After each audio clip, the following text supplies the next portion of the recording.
Folks, thanks for joining. It is 9:30 p.m. Indian Standard Time, so we will start the show now. So I'm going to patch in Ramanjaneeyulu. Until then, just give me 2 minutes. Suresh will talk a little bit about what we do here at NRISamay. Thanks, friends. Thanks for joining. Good morning, good evening, wherever you are. This is your host for today's show, Sri Hari Atluri. Our today the studio manager is Suresh Ediga, so he will have a few words. Friends, thanks for joining. This is NRISamay.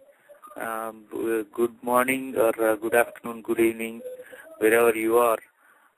So today the host is Sri Hari Atluri, that's me, and our studio manager is Suresh Ediga. So our show for today is a follow-up show. Actually, we had a couple of weeks back. We were talking with P. Sainath about farmers' issues. So we discussed at stretch about various things that went wrong and what the governments are doing and not doing. But a lot of people are asking how can we be part of the solution and what are the potential solutions. So to talk about that, we have Ramanjaneeyulu GV Garu.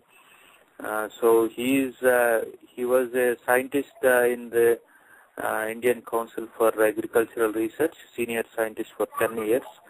And he has been working on the ground for several years now. He has his own NGO and he is working directly with the farmers. He goes to farmers at various forums, and he is on the ground, folks. So we want to listen from him. He has great ideas. His papers are published in many journals. So we want to know more about him. Ramanjaneeyulu Garu, welcome to the show. Thank you. Thank you, Thierry. Thank you, sir. So, can you give a brief about, in a couple, 2 minutes, about your work, what you do, and a little bit about your background also? Thanks, Thierry. I'm an agriculture scientist working with Center for Sustainable Agriculture.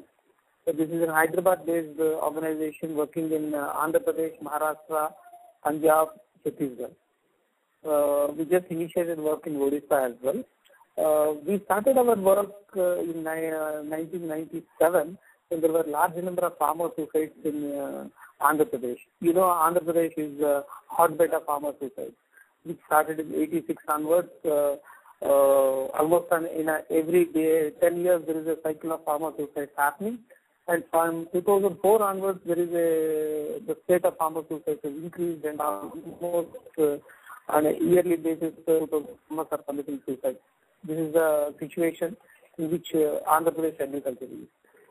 When I was working in Agriculture University, the Directorate of Oilseeds Research in ICR, we found that much of the technologies which we are working on, they are not reaching the people, and wherever they have reached, actually they have created more crisis. So I started trying to work with various organizations and trying to understand where and what is going wrong. One of the major things, as per my understanding, is the kind of technologies which we are promoting, which is copied from situations which are not ideally suitable for our own conditions. Where we have small farmers and large numbers, we are bringing in technologies which are developed for large farms where the farmers' numbers are very small. So very less technologies, that kind of thing. Yeah. So you are saying the technology is actually hurting, and you said it. One of the bottlenecks. Okay. So one of the major bottlenecks is the technology. Look at the harvester. Look at the harvester, the kind of chemicals which we are spraying. The chemicals the chemical pesticides which are sprayed on the crop, if you look at, these chemicals are causing more harm to the environment and to the food and to the soil and water, the natural resources, and also to the human beings, because the farmers have to carry it on their back and spray. The kind of problems which US or Europe, the big countries, where the pesticides are sprayed through machines and then it's all tractors, those kind of situations, is very different compared to the Indian situation. Second thing is, if you look at the harvesters which are brought in, the size of harvesters are designed for large farms. Today, we brought in the same harvesters into the Indian situation and becoming very compact into the small holdings. And if you remember, 2 years back, there was a initiative by the government of Andhra Pradesh saying small farms are not suitable for the farming, and then remove the bunch and make small farms into big farms. So we are trying to fit in our conditions into technology rather than trying to modify technology to fit into our conditions. This is crux of the major problem. Okay, sir. One more issue is, when we are bringing in technology, along with the technology, the kind of support systems which are needed are not brought in. For example, if you look at the US agriculture, farmers get huge subsidies. The farming is surviving on large subsidies and not on the technology per se. We are bringing in technology, and without bringing in the kind of support systems and accountability systems, as a result, farmers are bearing the brunt of the technology. This is another major problem which farmers are facing. So, anything that governments are doing, maybe not just in AP, but you have visibility across the India. So, anything good that the government are doing, anything to look out for in next coming years that we can be positive about this situation? Both all the initiatives, I'm not saying all the initiatives are bad. The kind of, what we are doing is, we are trying to externalize all inputs in agriculture. That's the major problem. Much of the inputs in agriculture can be internalized into the production system. Wherever such initiative is, there is a large benefit which is seen. Whereas when there is a large initiative, when there is a push to externalize inputs, today if you look at in production, the seeds, fertilizers, pesticides, so for your pest management, your soil management and your production, all inputs are purchased from outside and their costs are increasing. And wherever models are promoted which actually internalize the inputs into production system, the costs are coming down and farmers have more control over the resources. Their more sustainable livelihood can emerge. There are several examples like that across the country, both by government as well as voluntary initiatives. Both are there across the country. Okay.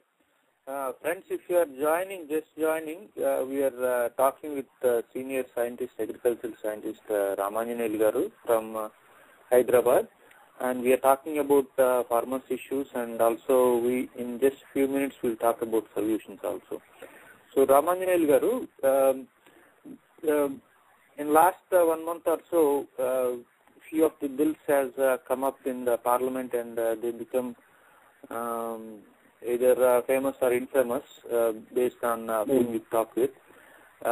We want to know if what kind of impact they have on the agriculture. So, can we talk about FCI to begin with? So, is that really going to help the farmers? Is that in fact, in the parliament there are several bills which are going to have severe impact on the farmers. At least there are 4 or 5 bills which I can immediately quote. One is the FDI bill, other is the Biotechnology Regulatory Authority bill. The third one is the seed bill. Fourth one is the pesticide management bill. And there are many more, land acquisition bill. Like that, there are a number of bills which are going to completely change the face of farming in India. If you look at FDI is retail sector. Wherever the retail sector is in the hands of few multinational corporations, the supply chain is squeezed in and farmers are, the profits to farmers are squeezed in. You know what has happened in US. The Walmart effect is widely studied and reported. So similar thing is going to happen in India also if this kind of, if the FDIs are brought in. At least in US, you have the support systems available for the farmers. In the absence of the support systems, by bringing in technology, we have already seen the crisis. And if you're bringing in the market systems also from outside, without bringing in the support systems and accountability systems, the disaster will be much more larger. Okay, can you give a specific example on, suppose if FDI, because we believe that if not in the last session, if not in next session, they will eventually bring in FDI. So what kind of other regulations should be in place if that is going to happen? See, FDI is, whether it is a foreign investment or Indian investment, large retail sector is always going to squeeze in farmers, because it's like a few ants dealing with elephants. So regulations should actually provide support to the small holders. Today, all the regulations are actually providing support to the big players and not to the small players. I think that's the crux of the issue. And there is a wide thinking that it's in fact a wrong thinking widely among the political parties and some of the well-educated academicians as well, that FDIs in retail sector will change the situation. And if you look at wherever big corporations are there, either in the input sector or in the market, purchasing side, the farmers are not very happy. In fact, farmers are facing a lot of problems in there as well. Take sugar industry, for example. So just having a market tie-up is not going to help. And in fact, when there is a few big players who buy, they dip the prices a lot. This is what is called as Walmart effect in US. And we are going to face it more acutely here. Okay. So protection to the farmers is something which is very important. Probably towards the end, after talking about all the problems, we'll talk about what kind of policy measures should be brought in to help farmers. Okay, definitely, sir. And, so after all problems are discussed, then we can talk about those things. Okay, most certainly. And can you tell us about another bill that might have is there a this is the second is Regulatory Authority bill, which is one of the major things which is going to come up. As you know, after the BT cotton and coming in, till now only BT cotton is commercialized, but there are many other crops which are in pipeline. Government of India is coming up with a new bill called Biotechnology Regulatory Authority, which is going to replace the current Genetic Engineering Approval Committee, GEAC. And then it will be all centralized, and the decisions are going to be taken by the center, and states will not have any role. As you know, in the last 3-4 years, when the BT Brinjal issue came up, there are several protests across the country, and several state governments wrote to center saying we are not interested in having this. And then finally, it was the moratorium has been put in and it was stopped. But this bill takes away that right for the state to say no.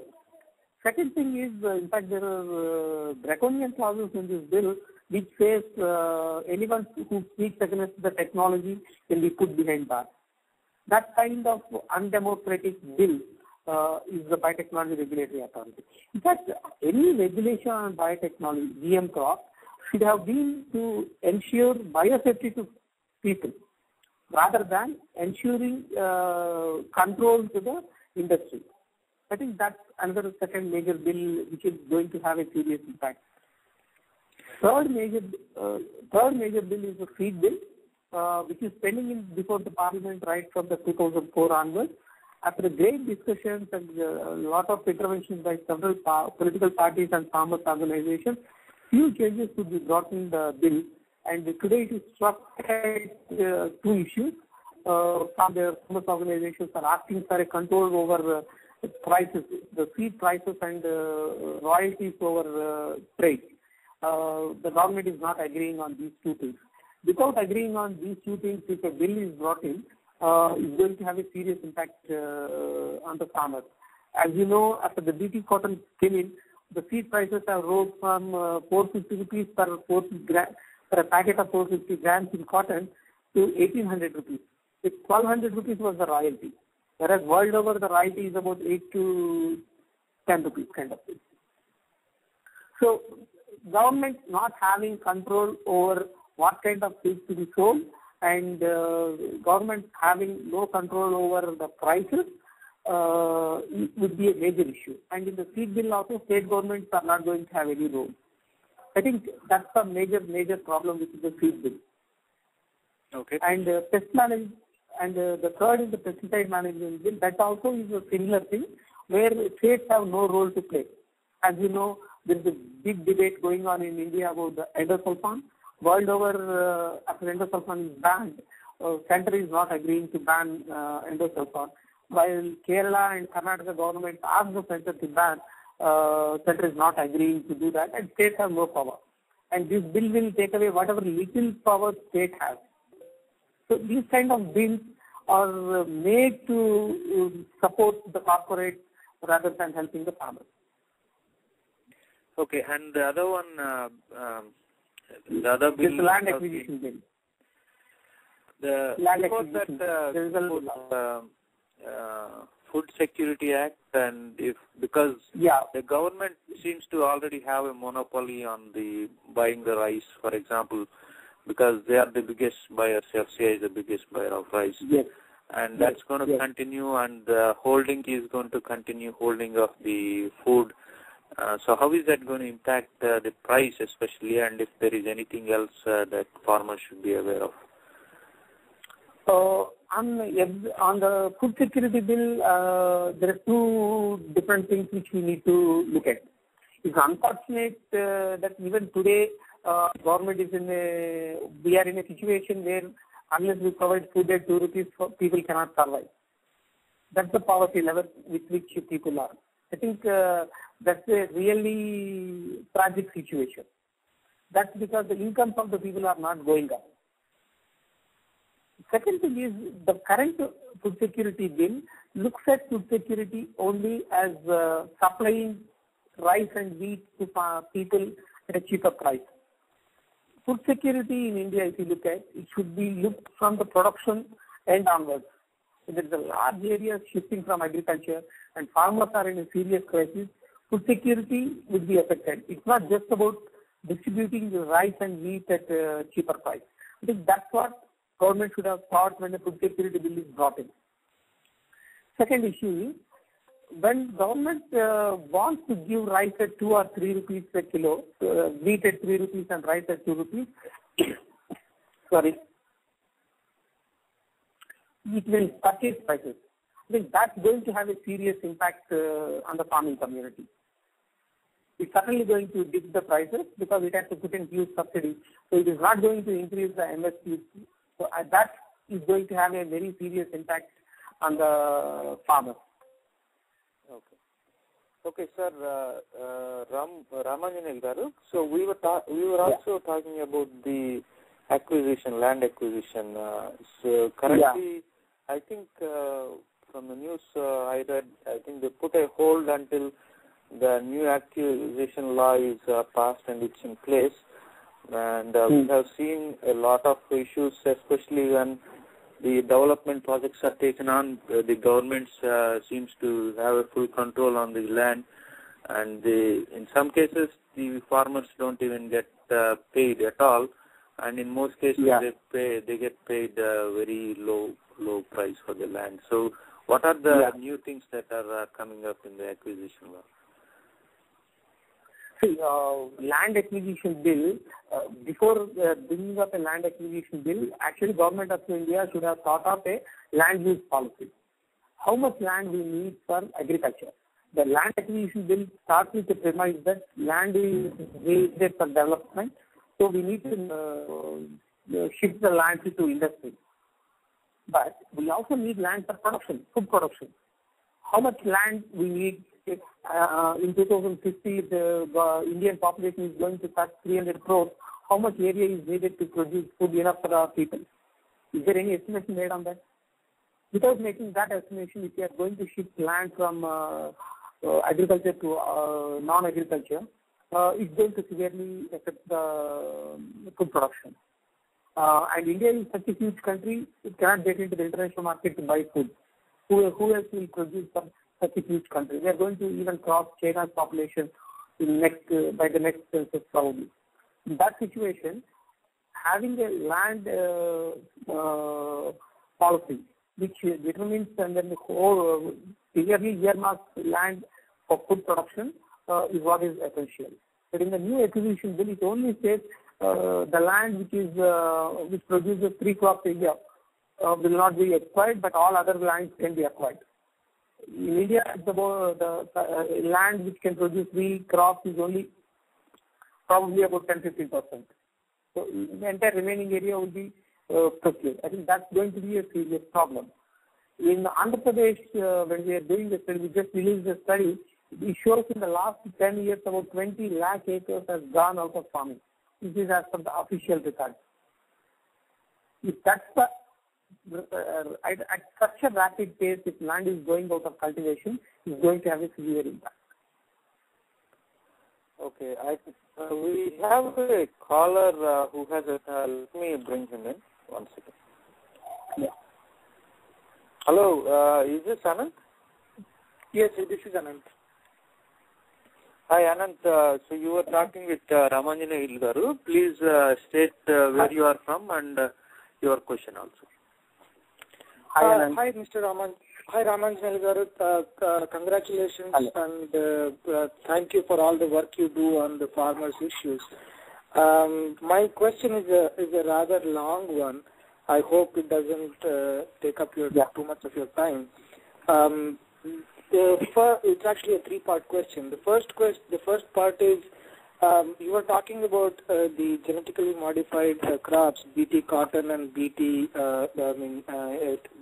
things like the brinjal. BT, from what I read in the newspapers, and I've been reading the Hindu Agriculture Report pretty much every time it comes out, every week. From what I read, BT cotton has been a moderate success, but there was a huge uproar in on BT brinjal. What exactly can you clarify what exactly is was the problem with BT brinjal when they accepted BT cotton? And number 2, companies like Monsanto, I'll put it bluntly. They're basically monsters. I've seen documentaries over here in US like Food Inc. and the other documentaries wherein they basically are so huge and so powerful that they can kill individual farmers, and they will not allow any of these farmers to save their own seed. What happens? You were talking about biotechnology bill, regulatory bill. What if India brings in, and the Monsanto is already in India. What if India brings in these people and Monsanto becomes so huge that we cannot, that farmers cannot save their own seeds? And number 3, how can we as citizens of India bring more light into these issues so that companies like Monsanto are basically stopped in their tracks before it gets out of hand? Okay. Yeah. There are 3 issues here. One is about the BT cotton and BT brinjal thing. If you remember, when BT cotton was introduced in India in 2002, we were told that pesticide use for bollworms would come down, because the bollworm was one of the major problems in the cotton, and large number of pesticides were sprayed for the bollworm, controlling the bollworm. They said this can control the pest, and then it was introduced. And after you look at the down the line after 2002, in 2005 there was a first review happened on BT cotton, and they said the 3 of the first released hybrids of BT cotton, LECH 184, 12 and 168 didn't perform well. They said the background is bad, so they withdrew from commercial cultivation and they introduced newer varieties. And from 2005 onwards, if you look at, there is a large increase in the pesticide use in BT cotton. Initially, there was a dip, but it started increasing. And when it started gradually increasing, the industry and the agriculture scientists from the mainstream research system, they claim that this is because of the increased incidence of sucking pests and not because of the bollworm. But in reality, if you look at from the farmer side, it doesn't matter whether it is a bollworm or a sucking pest. Whether pesticide use is increasing or not is what we need to look at. Second is whether the cost of cultivation is increasing. If you look at from that angle, the cost of cultivation is certainly increasing because we are using more and more of pesticides, and also seed prices are going up. And why there is an opposition to, so BT cotton itself is not a very happy story. It's a mixed situation across the country. And if you look at why there is an opposition for GM crops per se, there are three issues in this. First is the impreciseness of the technology itself. Taking out genes from one organism and then inserting into another organism and expecting that the same trait in the first organism will be expressed in the second organism and nothing else will change is a very reductionistic approach. When you are taking out genes from one organism and introducing, there could be many other changes which are coming in, but all these are not measured properly. So the biosafety tests which supposed to have been done are not done properly. When BT cotton was introduced in India, they actually used some of the tests done in US for introducing BT cotton in India. Some of the basic tests were done outside. Second is all the data which they used was done by the other industries which Monsanto paid, and it's not an independent test done. And all these came out very clearly when the BT brinjal discussion was going on. Wherever issues were raised about the doubts were raised about the biosafety tests done on BT brinjal, there was no answer. If you look at when the BT brinjal was released, there was an elaborate process run, but when the BT cotton was introduced, that elaborate process doesn't exist. It didn't happen. So if such a process was run, even BT cotton would not have come into the picture. So that was the issue. Second major issue is the growing resistance. Like chemical pesticides, in fact in BT cotton also, we are introducing a toxin. So when there is a toxic system working to control insects develop resistance very fast. And that is what is happening with the BT cotton also. Insects develop resistance faster to BT cotton also. So even Monsanto company itself has reported that in 2009 there is a resistance to pink bollworm has developed resistance to Bollgard 1. So they said farmers now have to switch over to Bollgard 2. So resistance would be a serious problem. And when it was introduced in US, they had this resistance management practice to put in refuge across kind of around the field. But in India, that's not practicable.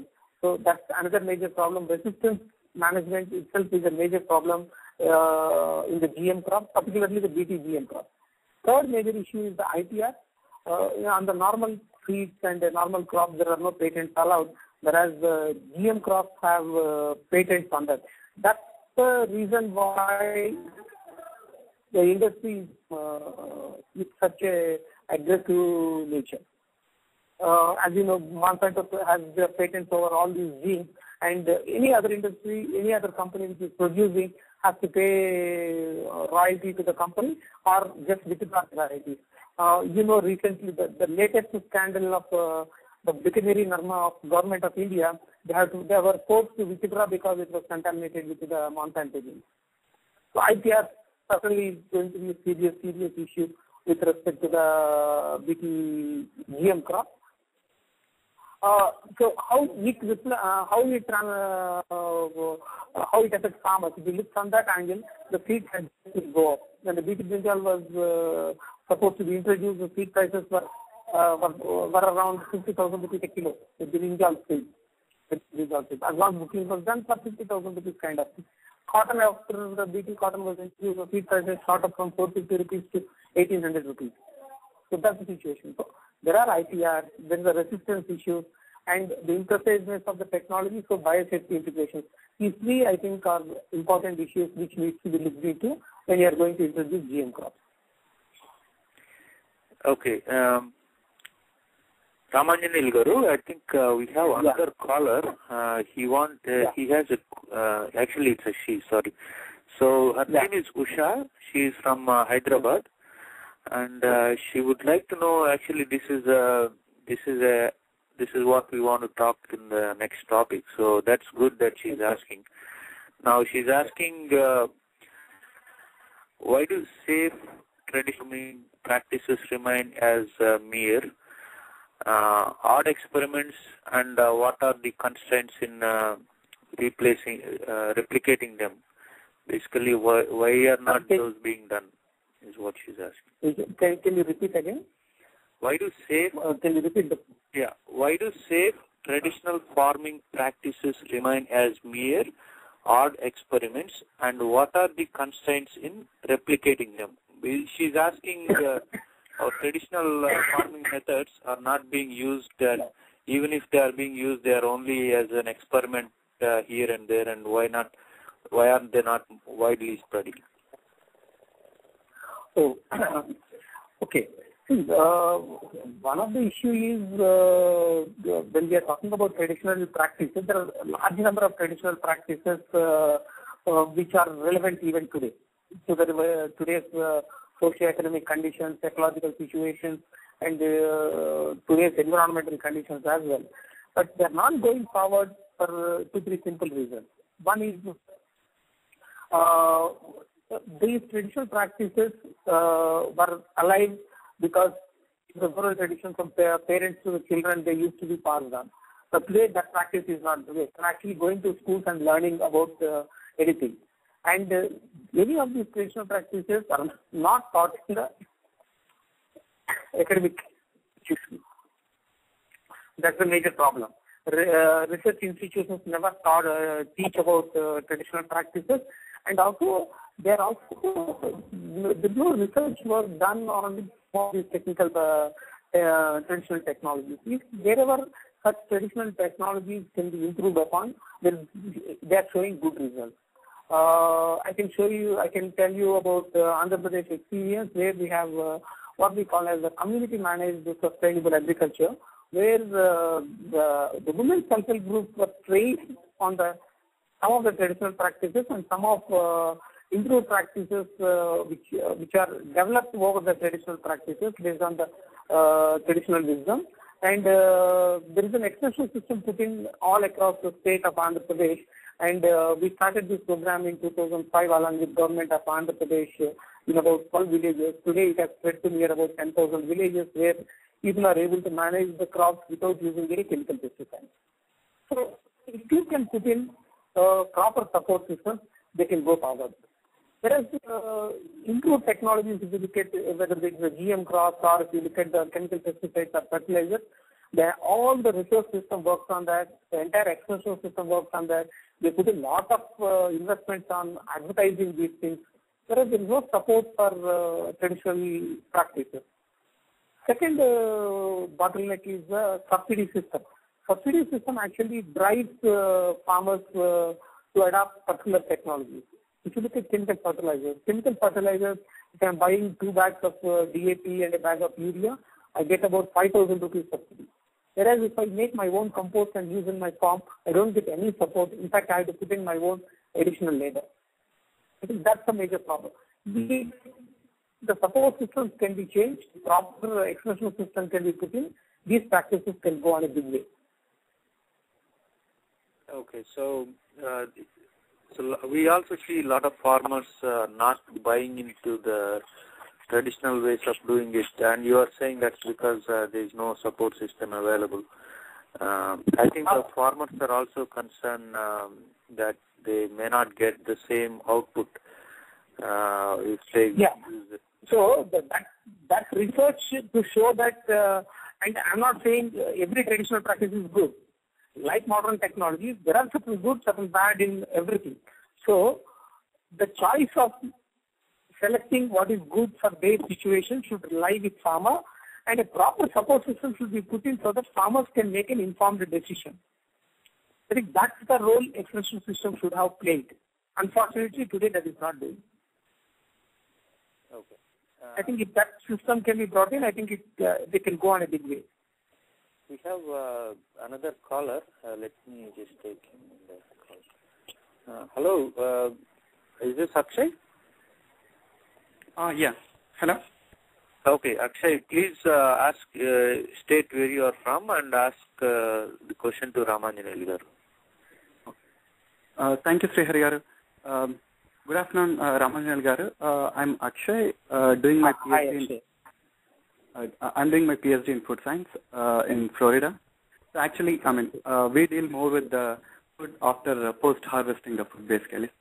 So I got a couple of questions regarding the, farming. So my questions are like,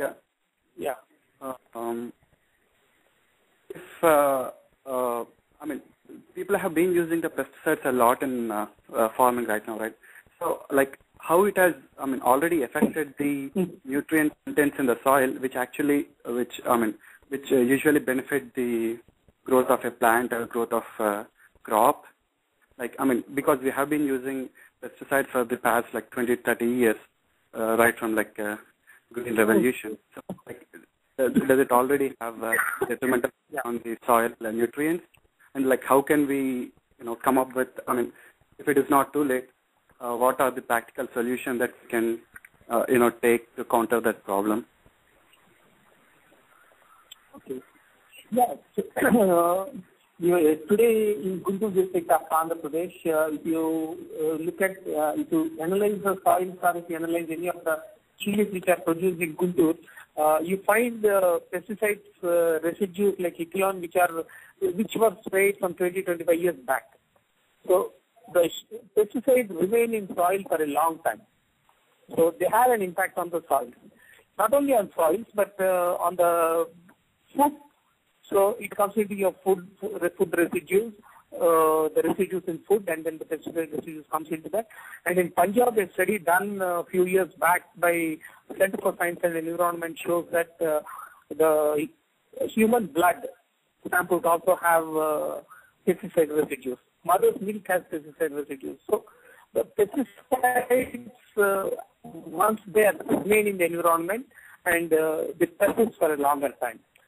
Whereas when you stop using it and then slowly start shifting over, they gradually disappear. And how much time it will take, it depends on the pesticide. Many of the older pesticides, they remain for a longer time. Some of the newer pesticides which came in the last 5-10 years, they break more early. That's the only difference. But pesticides remain in the environment. They are going to have effect, going to remain there. So what kind of an preventive methods that we can start using, or we can start suggesting farmers to practice in their farms? See, pest is a simple function of the cropping system. Today we are following the cropping systems which we are following are actually leading the crops into more pest damage. The pest damage comes because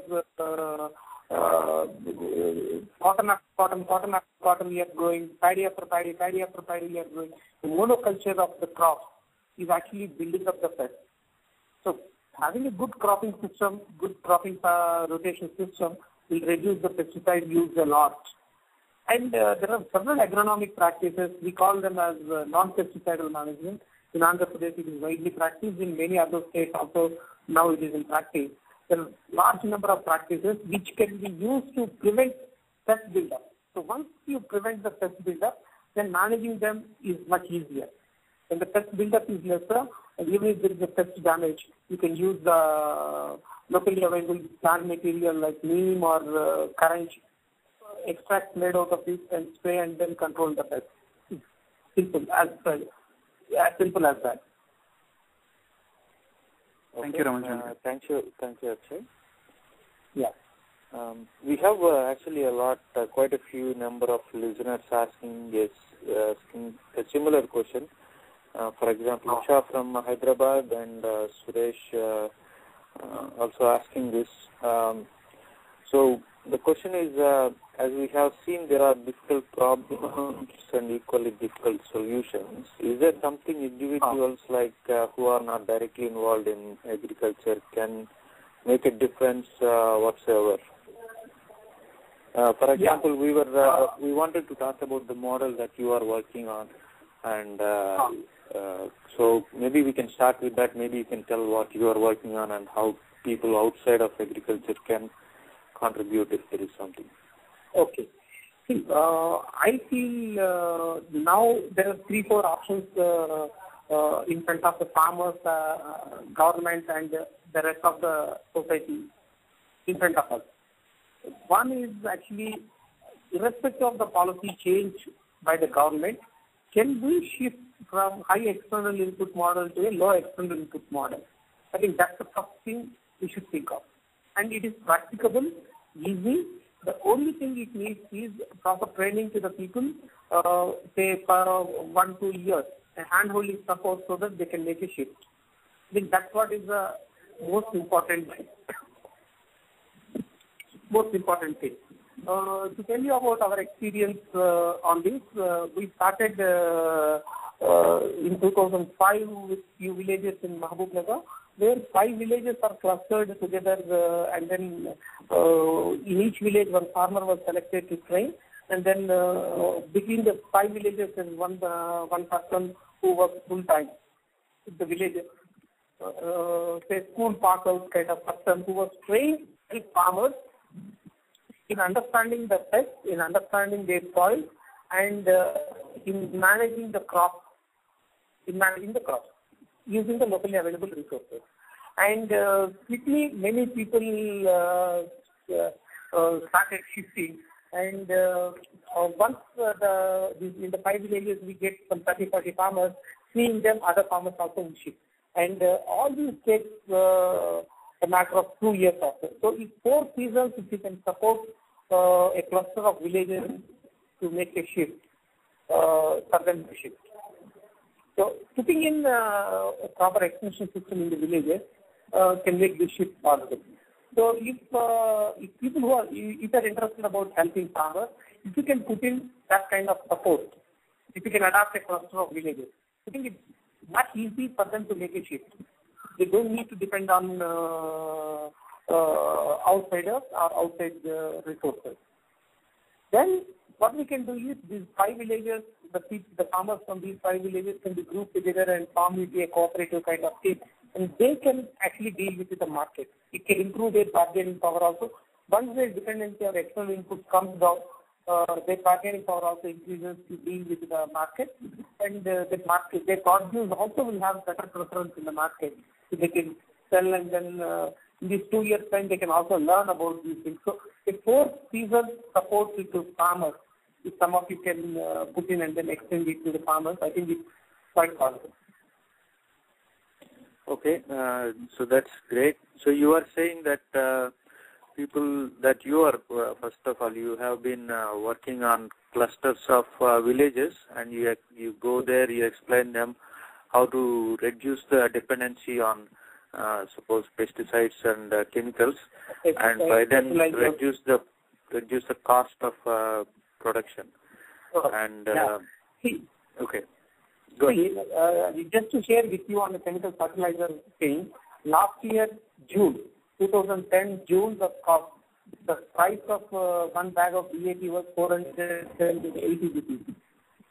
Today 1,050 rupees. So it has increased more than double. Whereas using that, farmer will not get double price. No.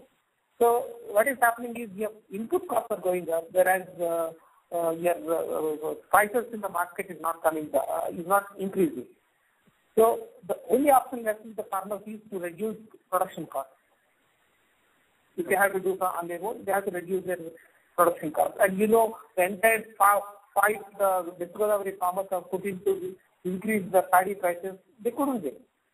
After declaring crop holiday in 1 lakh acres, still they couldn't get a price hike. So given that situation, the only option left before the farmers is to reduce the cost of production. That cost should be helped. Okay. And you were saying that you you work on the ground, but then you also said people can adopt these villages. So being in outside of, and most of us live in a city or abroad. So how can we do that? See, I'm trying to say that we are not on the ground, so how can we adopt a... you need, that's exactly what I'm saying. You need not be in the ground. One option is if you can choose the villages which you know, and you select few farmers, and then if you can put in money to support them, we can bring in the outsider people who can help them to make a shift. That's quite possible. Okay. And handholding support initially, if you can provide, then the farmers and the people whom you put in it will run our own, and certainly in 4 years' time, the cooperatives can earn enough resources to manage the people who are put in there. So it becomes self-sustainable in a span of 4 seasons. Okay. And how you said the initial hand-holding, so how long is the hand-holding generally? The current thing, 4 seasons. 4 seasons, so that's about 2 years, maybe? 2 years, yeah. Approximately 2 years, yeah. Okay.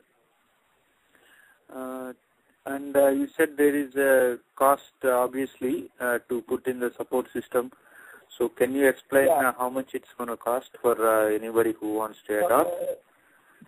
Probably the 4 seasons cost would be around 2 lakh rupees kind of thing. Okay. Training. It includes training, resource material to the people, and staff who goes around regularly. So all that put together probably around 2 lakh rupees. Okay. So 2 lakhs for 2 years. 4 seasons. For 2 years, yeah. 4 seasons. And how many villages does it cover? 5 villages are trained, and this is only for the extension system. And additional things we can build in from the banks and then government support and all.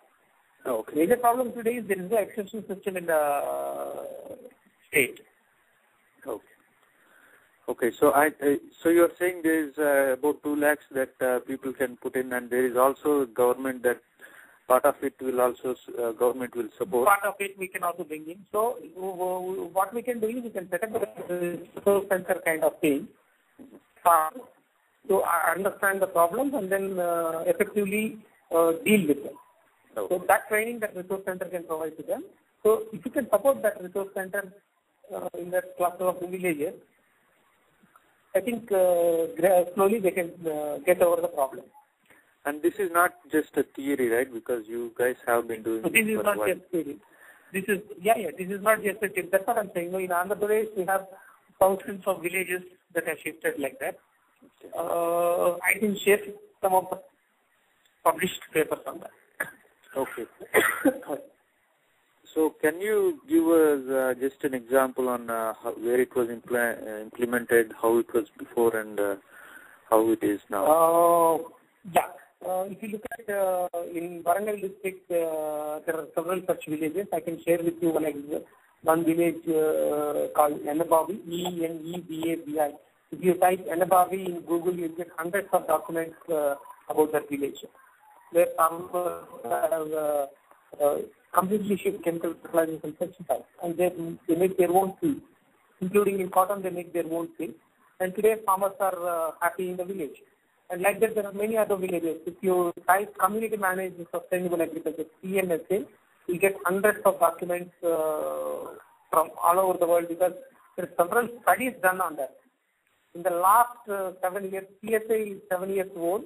There are 8 PhD theses submitted from all over the world on this work. 8 people got their PhDs studying this, and all these studies are available on our website. Many studies done. How community management? Hello, Ramu Garu, your voice is very low all of a sudden. Hello? Hello? Yeah, it's good. Hello? Yeah. No, I'm saying if you search for community managed sustainable agriculture, you can get lot of information and then lot of studies are available. World Bank studies are available, FAO studies are available, Government of India studies are available, Andhra Pradesh Agriculture University study is available, and several magazines like Down to Earth have published articles on this program. And there are 8 PhD theses submitted till now on this work from across the universities across the world. Okay. And they're all available on our website. You were saying about village in the Warangal district, right? So how was it transformed? No, see, Warangal is one of the highest pesticide using districts in the country. We had training programs done to the farmers, and then we helped them to understand the pest in the right time and then take right measures at the right time. I think that's a major problem. One of the issues,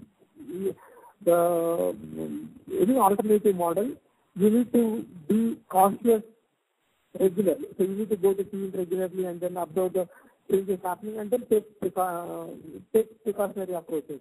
Whereas in the chemical pesticides, you just buy something and then spray, irrespective of what is happening in the field. That's how these two things are different. So if farmers can understand their crop situation and the pest, they can manage it very well. So that kind of handling support was provided. And in fact, Yanabhavi was the first village where we started our work. So it took us 5 years or so to make the entire sheet. And today the capsule is about 2 years, 4 seasons, 2 years. So people can make a sheet. Okay. So suppose, for example, we have a few people in US who wants to be part of this model that you are saying, and they want to adopt a cluster of 5 villages.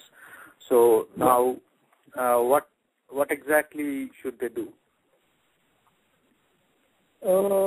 See, many of you are also from villages, so you know which villages you came from. So you know people there. So if you can put us in touch with those people, we can talk to them and then discuss with them and then make a plan, and then accordingly we can move forward. Okay. Obviously, you need a buy-in from the villagers, right? Yeah, obviously. So that we will take care. We'll go and talk to them. Till now, we have seen any village, even in Punjab, farmers are fed up with the current model of agriculture. They want a shift. They're looking for people who can come and talk to them. No. They'll make a shift. Okay. Every situation is like that. Okay. It's and so you are saying come up with a list of villages and then give the contact number. And people who want to support, and then also people who want to support. Then we can make a review and then talk to the farmers, find out the problems. So most of the problems, let's start addressing initially. Okay. It's not that I'm saying all the problems will be solved. Most pressing problems can be addressed. Marketing problems still remains because they have to deal with the market. Production problems can be addressed. Market problems, they can collectively face. And that's how we should go about. Okay, so that's the first step. And next, once you talk with the villagers, and what is the next step for the people who are doing and this then support? And then we can organize training. And I certainly feel 20-30% of cost of cultivation can usually be reduced, and 5 to 10% productivity improvement can be brought in any given situation in the country. The only thing is, to do that, you need 4 seasons of handling. Okay. And for whoever wants to be part of the support model, and if they're donating money, how is the transparency carried from your side?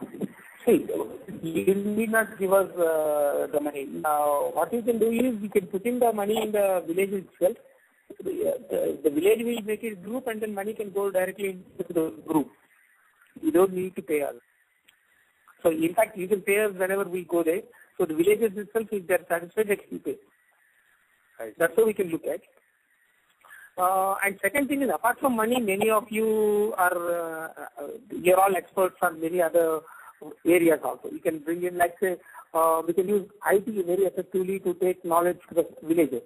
We can build a good extension system using IT. So some of you can, if you can volunteer and then and come up work with us, we can certainly develop an extension system using the IT infrastructure. That also can be done. So it's not just about money, even time. All these we can do jointly. Okay, that is excellent. Actually, one of our at Save Farmers team, which is facebook.com/Save Farmers, we have a huge team who are, we have a lot of enthusiasts than actually who are on the ground people. So there was a discussion about how we can help with the IT, and one of the idea was that having a virtual agri clinic, which will be a communication channel, because that will be quite good. That will be quite a good thing. Yeah, other question actually we have from one of the listeners. They chatted it on NRISamay.com, and it's also related. They were saying there is right now there is the only communication is from the media, and so why is the government not doing more direct communication? And second, virtual agri clinics. What is the idea is of the virtual agri clinic is two parts. One is to communicate who should put what kind of crop is one thing, and second idea is to communicate about the markets and the prices, these kind of things. So is it something that can be done? That can be done very easily. Yeah, but it needs good creative brains come together.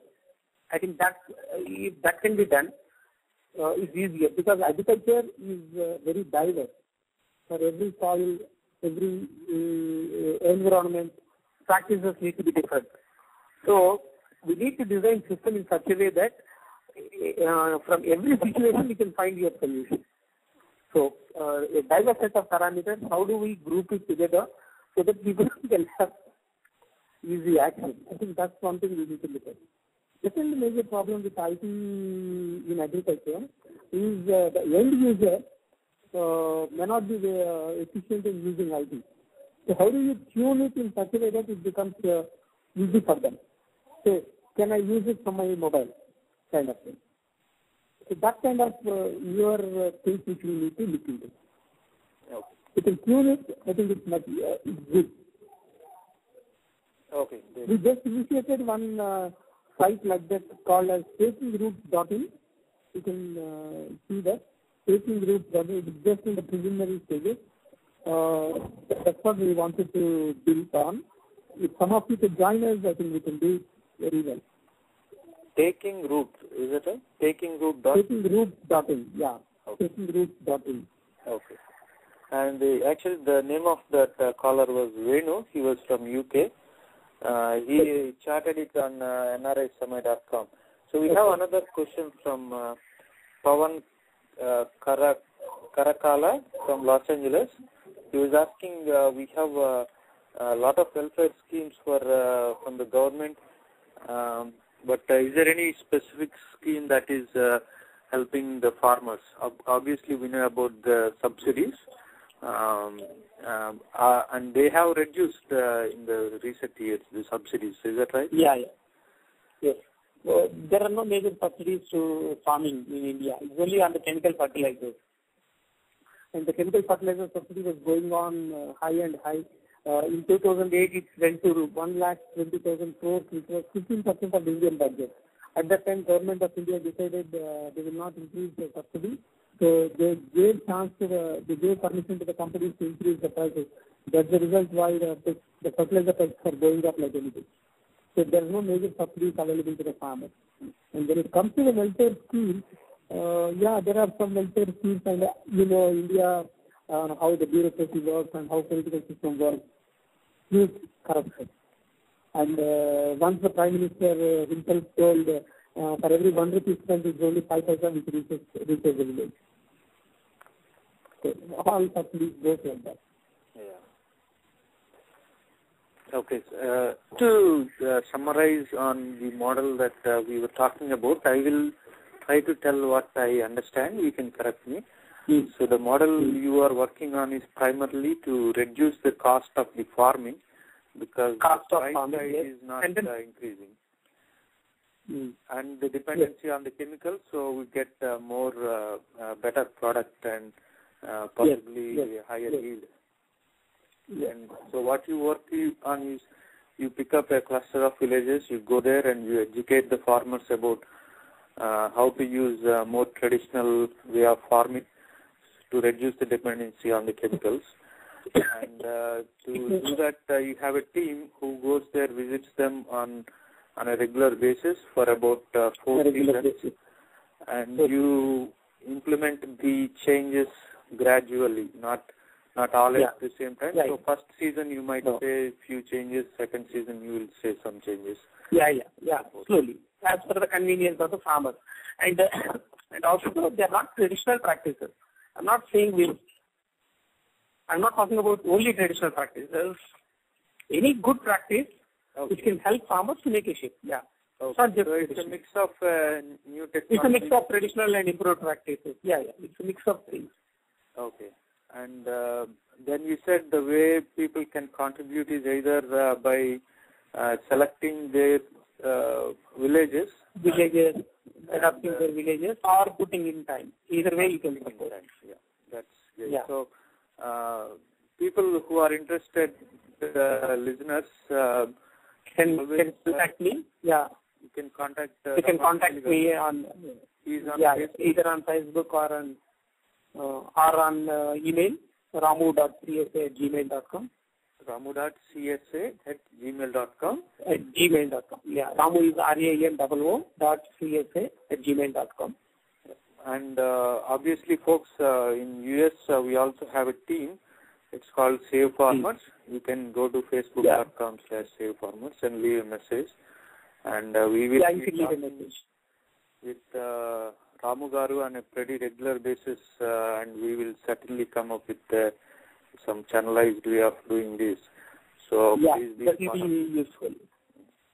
And also, even about the crisis, you can all be part of the campaign, even if you are there, by writing to the governments to focus on farmers' issues, and then talking to the people whom you know.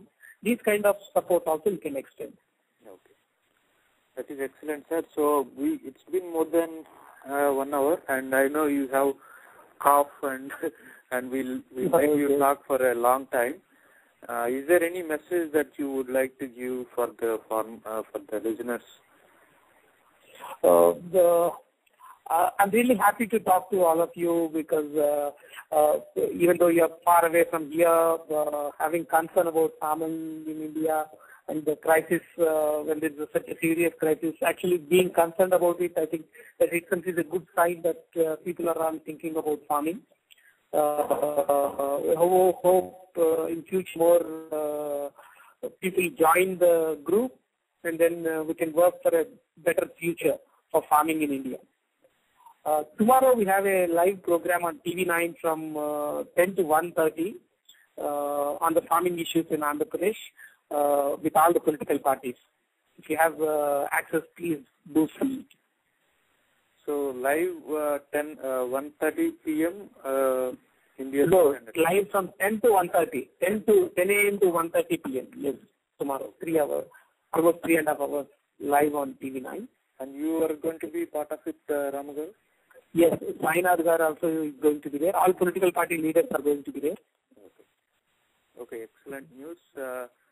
Folks, thanks to everybody. Thanks to Ramu Garu for joining us at a late hour. And please dial in next week. We have a show with Kiran Bedi, and we are going to talk about, actually Kiran Bedi will talk about the next steps in the movement, anti-corruption movement, what happened in the parliament, and everything that we should know.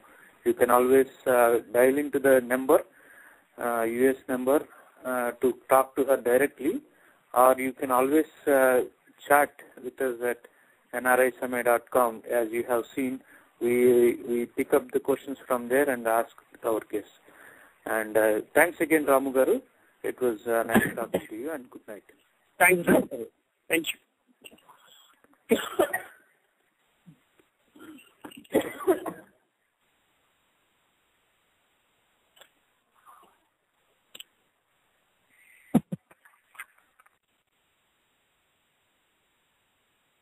Folks, just listen to these songs. They are old songs. I hope you will enjoy as much as I do. So here you go.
Folks, if you are still there, just don't forget to join on January 15th, 8 a.m. Pacific Time, 9:30 p.m. Indian Standard Time. Please join with Kiran Bedi on our show, NRISamay.com. We will be talking about how Lokpal Bill went in Parliament and what are the next steps in IAC movement, India Against Corruption movement. Thank you.